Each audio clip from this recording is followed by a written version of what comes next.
dua tim. Ada sesuatu yang lagi rame nih. Iya, apalagi lawannya physical appearance-nya besar-besar. Punya working relationship yang bagus.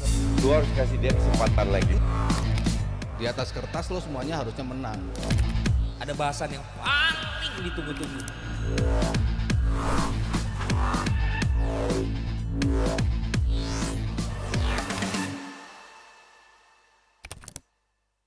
Nah yang udah pasti itu Dortmund, Bang. Kenapa? Ya kemarin jalanin pramusim di Thailand kena bantai. Nah ini aku punya pertanyaan, biji apa yang gacor? Biji apa yang gacor? Biji apa yang gacor? Biji Patum. Biji Patum. Biji Patum United. Karena kemarin ngebantai ini kan Dortmund, gak nanggung-nanggung 4-0 tuh, Bang. Mantep kan, terhasil Dangda namanya. BG Patum. Selain biji patum, kamu tahu biji apa? Gak tahu lagi, Bang. Biji Oh, nggak tahu ini, Bang. lagi. Iya. Oh, biji salak itu mungkin nggak tahu ya. Banyak khasiat itu. Iya, banyak khasiat. Apa tuh banyak khasiat? Apa tuh hasilnya? Biji salak, biji manggis itu ya? Manggis itu salah. Itu Salak tiba-tiba.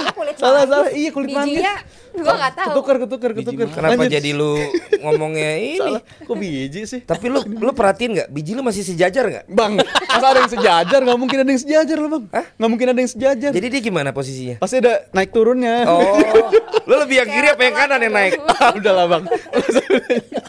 Lah kita ngomongin ini kan biji manggis. Biji patum. Ini dari fans Banggo Rp50.000. Apa musim depan Liverpool tetap calon juara atau era kegelapan akan datang?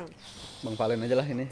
Nanti ya kita Oh, bahas. ada ya. Dari Inggris kita akan bahas. Sabar aja, kita mau ngetes dari berbagai liga nih, karena kan mumpung belum mulai ya kan liga-liganya. Jadi kita mau bahas semuanya secara adil dan merata gitu loh. Seperti Alvaro yang merata itu kan. Jadi kalian tuh jangan dikit-dikit marah, dikit-dikit kesel gitu. Coba deh perhatiin deh. Channel mana sih yang lagi nggak ada liganya, nggak adanya apa juga, kita tetap konsisten loh bikin acara. Iya bener. Bukan cuman yang ada momentum baru bikin acara gitu. Emang goblok ya YouTube ini. Nggak ada acara apa-apa, bikin aja. Karena kalian. Coba kalian bisa 5.000 ke atas, lanjut 2.000 mulu dari tadi. Mendingan Rabu nggak usah tayang. Ini kemana Nico Williams akan berlabuh, Bang? Oh, kita mulai ke Spanyol. Iya. Oke. Kalau Nico itu kan sebelah. Ya, Niko itu pagi-pagi udah siaran juga loh. Pakai jas loh, keren juga tuh si botak itu. Banyak loh dia siaran. Ya, Banyak dia siaran. ya dia lebih ke kayak Alvaro Morata. Biasa-biasa aja skillnya. Tapi emang nggak baper, nggak ini gitu. Cuman kemarin telat aja setengah babak. Jangan lupa diingetin, gue potong setengah juga tuh. Karena ditunda pertandingannya. Iya makanya. Sama demen ngumpulin nasi kotak. Iya benar, buat dia sendiri lagi. Nico Williams sampai segitunya Barcelona. Perlu. Dan gue bilang emang perlu buat Barcelona gitu. Karena kalau buat Hansi Flick, dia butuh pemain yang energetik, butuh pemain yang gue bilang untuk mereplika kayak di musim ketika sama Munchen bisa ngeraih treble lah. Itu perlu dilakuin, butuh winger-winger kayak gini. Karena kalau dengan winger opsi yang sekarang, gue nggak ngeliat sosok Ferran Torres atau Rafinha bisa ngelakuin performa kayak begitu gitu. Untuk bisa banyak sprintnya. Karena salah satu faktor paling penting dari Hansi Flick ketika mereka jadi juara, Munchen tuh tim paling banyak sprint dari top 5 Liga Eropa. Ini kondisi yang menurut gue brutal banget untuk pemain-pemain Barcelona yang sekarang kalau mereka nggak melakukan pembelian pemain. Dan salah satunya yang dibutuhin ya ini, gue mau ngeliat tiap pekannya itu kita bisa ngeliat performa dari Nico Williams dan juga duet sama si Lamine Yamal tiap pekannya, karena mereka butuh banget. Dan untuk mereplika kayak di taktiknya Hansi Flick emang butuh pemain-pemain yang energi, physical appearance dan physical levelnya kayak mereka berdua sih. Tapi kan kalau lo bicara seperti itu ya semua juga pengen gitu. Tapi kan akhirnya ketika permintaannya makin besar, kan pasti dia tahu diri harganya juga makin mahal gitu. Sementara kan itu yang jadi isu buat Barcelona juga kan, Mas? Ya kan Barcelona pokoknya dia siap untuk ngeluarin buyout clause dia. Buyout clause dia 58. Berarti kan kalau disetujuin itu udah pasti ke Barcelona gitu kan ketika datang. Cuman kalau tim lain berani menawar, dan kayaknya udah mulai banyak yang berani nawar di atas itu. Nah ini tergantung keputusan dari pemainnya. Ketika buyout clause itu ditebus, pemainnya berhak untuk mengatakan iya atau enggak gitu. Lo ditebus nih, lo mau nggak pindah ke situ? Kalau lo nggak mau, ya udah, ntar kita cari highest bidder atau seperti apa gitu. Nah ini yang menjadi masalah bagi Barcelona. Kenapa nggak terus langsung diiyain, dan publik Spanyol publik Barcelona terus mendesak. Kenapa nggak buru-buru nih diputuskan gitu? Ya karena memang Bilbao melihat kayaknya ada potensi harganya di atas ini nih untuk si Lamine Yamal. Itu mulai pembicaraan itu mulai datang dari tim-tim yang di Inggris juga. berkat performance dia di Piala Eropa kemarin, mereka ingin jasanya dari si Nico Williams gitu. Tapi kalau secara pribadi Nico Williamsnya sebetulnya mau main bareng lagi sama Lamine Yamal, mereplika apa yang mereka tunjukkan selama Euro kemarin yang betul-betul luar biasa. Dan kalau gue lihat ini satu-satunya jalan untuk lo bisa ngeganggu Madrid. Ya kalau Madrid yang kita lihat udah kemasukan Mbappe udah setengah kaki lah di gelar juara menurut gue ya. Kalau Barcelona nggak ada tambahan pemain masih dengan materi musim lalu tanpa dimasuknya Nico Williams, kayak bakal sulit Barcelona untuk bersaing dengan Real Madrid. Tapi kalau lo kayak mau ngomong apa lo? Abang dulu. Lanjut. Iya, tapi kalau misalnya kita melihat kan selalu dibandingkan kan nih Barcelona Madrid udah punya gini, Barcelona kan selalu terbiasa dengan adanya goat-goatnya kan. Yeah. Dan sekarang ada si Lamine ya, Yeah. ditambah sama Nico. Tapi menurut lo emang cukup ini orang yang akhirnya bisa membuat peta persaingan dengan Madrid yang sekarang begitu bejibun isinya akan bisa menjadi jawaban buat Barcelona? Kalau Barcelona kan musim lalu yang menjadi masalah adalah lini belakang yang begitu buruk. Dibandingkan dengan musim pertamanya Xavi yang luar biasa, mereka ngecetak rekor kebobolan paling sedikit, clean sheet paling banyak. Itu kan potret dari sebuah lini belakang yang luar biasa. Dengan materi yang sama, kok mereka nggak bisa main lagi seperti itu? Kan nggak berganti tuh. Koundé tetap main, Araujo tetap main, Christiansen mungkin di Balde doang bedanya gitu kan. Tapi kan Balde bisa diganti oleh pemain lain juga di posisi kiri. Jadi gue rasa selama lini belakangnya itu balik lagi, Araujo kan sama Uruguay udah nunjukkan performansnya bagus juga. Berantem sama penonton. Sama Tonjok-tonjokan. dan bareng sama si Darwin ya. Sama Darwin. Terus si Koundé juga sama Prancis kan juga dia tampil luar biasa. Gue rasa mereka akan balik lagi dengan performance yang baik. Dan di lini tengah kan mereka juga masih bagus lini tengah mereka.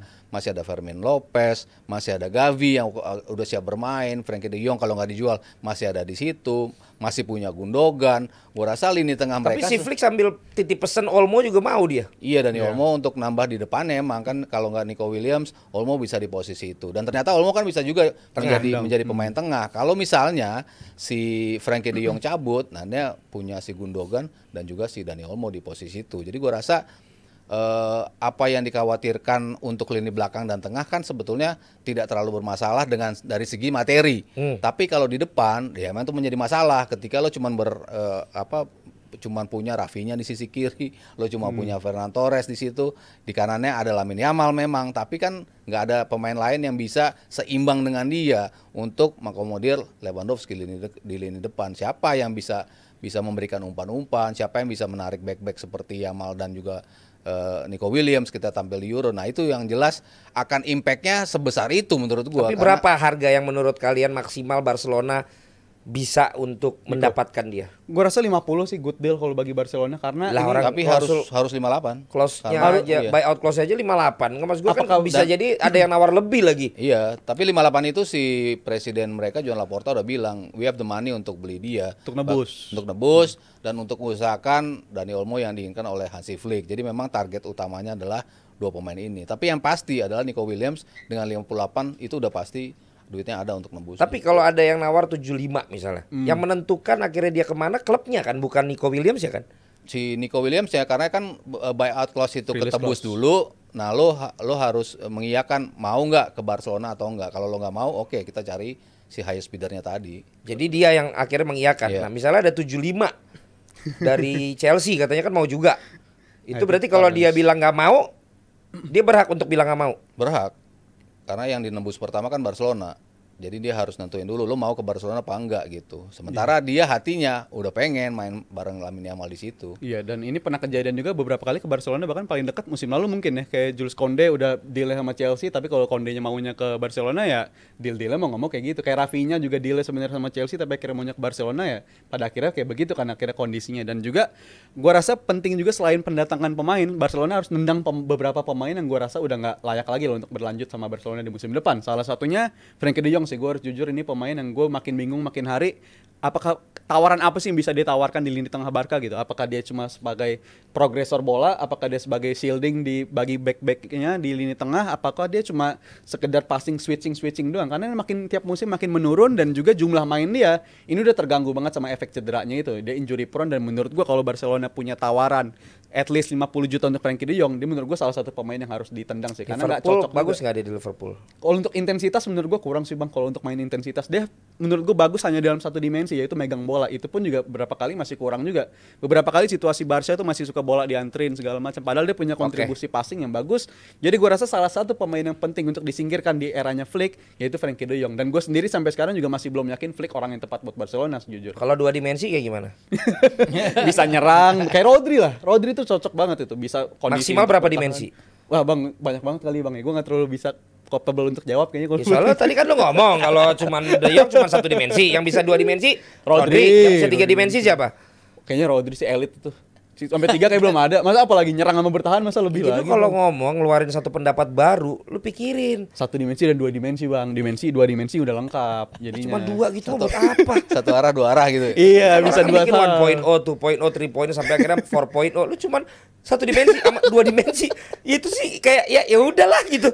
Nyari yang lengkap bang. Karena Barcelona harus dapat yang lengkap. Karena untuk replika lagi gue harus bandingin. Udah. sama Hansi Flick Hari ini lu ngomong sebelumnya. replika sama brutal.